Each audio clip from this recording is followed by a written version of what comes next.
ক্ষমতায় আসো ৩০ দিন, তুই ৯০ দিনের কি বিচার করবি বেটা? আমি করো, যদি রক্ত নিতে হয় আমরা সেই রক্ত নিব।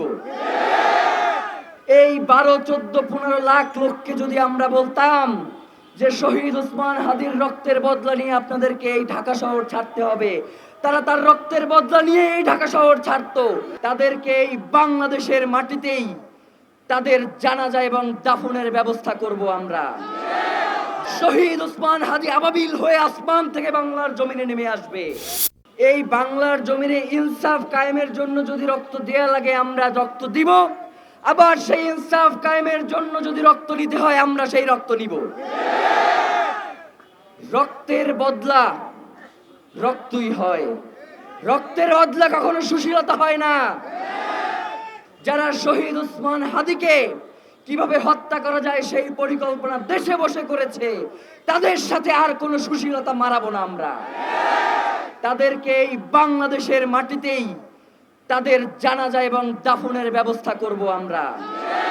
যারা আমাদের জীবনকে জাহান্নাম বানাতে চায়, আমরা শাহাদাতের মধ্য দিয়ে তাদের জীবনকে জাহান্নাম বানিয়ে দিব।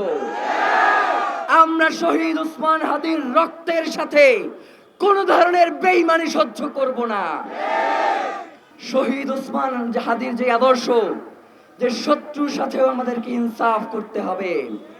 অনেকেই আমাদেরকে ভুল বুঝান যে শহীদ ওসমান হাদি এইটা পছন্দ করতেন না, শহীদ ওসমান হাদি এই কাজ করতেন না। আমরাও বলি শহীদ ওসমান হাদি যেই কাজ করতেন না আমরাও সেই কাজ করব না। শহীদ ওসমান হাদি সহিংসতা পছন্দ করতেন না। তার মৃত্যুর পরে বাংলাদেশের ইতিহাসে সর্ববৃহৎ জানাজা হয়েছে। এই ১২, ১৪, ১৫ লাখ লোককে যদি আমরা বলতাম যে শহীদ ওসমান হাদির রক্তের বদলা নিয়ে আপনাদেরকে এই ঢাকা শহর ছাড়তে হবে, তারা তার রক্তের বদলা নিয়ে এই ঢাকা শহর ছাড়তো। কিন্তু আমরা তাদেরকে বলেছি যে কোনো ধরনের সহিংসতার মধ্যে আমরা যাব না। আমরা বাংলাদেশকে স্থিতিশীল রাখতে যা যা করবার দরকার হয় আমরা তাই করব। শহীদ ওসমান হাদি আবাবিল হয়ে আসমান থেকে বাংলার জমিনে নেমে আসবে।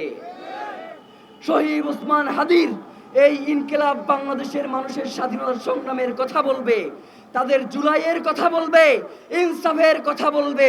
এই যে মায়া, আমার মা এবং বোনেরা, শহীদ ওসমান হাদির মা এবং বোনেরা এই পেছনে এসে দাঁড়িয়েছে, তারা আমাদেরকে বলছে যে আমাদের সন্তানদেরকেও যদি এর জন্য রক্ত দিতে হয় আমরা তার জন্যই এখানে এসে দাঁড়িয়েছি। তুই ক্ষমতায় আসো ৩০ দিন, তুই ৯০ দিনের কি বিচার করবি বেটা? আমি করো, ৯০ দিনের কথা বলে আগামী ৩০ কার্য দিবসের মধ্যে দ্রুত বিচারিক ট্রাইব্যুনালের মধ্য দিয়ে আন্তর্জাতিক গোয়েন্দা সংস্থার যারা পেশাদারী এবং নির্ভরযোগ্য তাদের মধ্য দিয়ে শরীফ ওসমান হাদির খুনের সাথে যারা জড়িত রয়েছে তাদেরকে গ্রেফতার করে আগামী ৩০ কার্য দিবসের মধ্যে বিচার নিশ্চিত করতে হবে। কোনো হাঙ্কি পাঙ্কি চলবে না। আমাদেরকে এখনো বিভিন্ন মাধ্যম থেকে জানানো হয় যে শহীদ ওসমান হাদিকে যারা হত্যা করেছে তারা এই দেশেই রয়েছে, এবং আমাদেরকে বলা হচ্ছে যে ২৫ তারিখে সকলে জনাব তারেক রহমান দেশে আসবেন, তার জন্য জনগণ উতলা হয়ে থাকবেন। এই সময়ে এই সন্ত্রাসীদেরকে বাহিরে পাঠানোর একটা প্রক্রিয়া চলছে। বাংলাদেশ খুব কঠিন পরিস্থিতির মধ্য দিয়ে যাচ্ছে।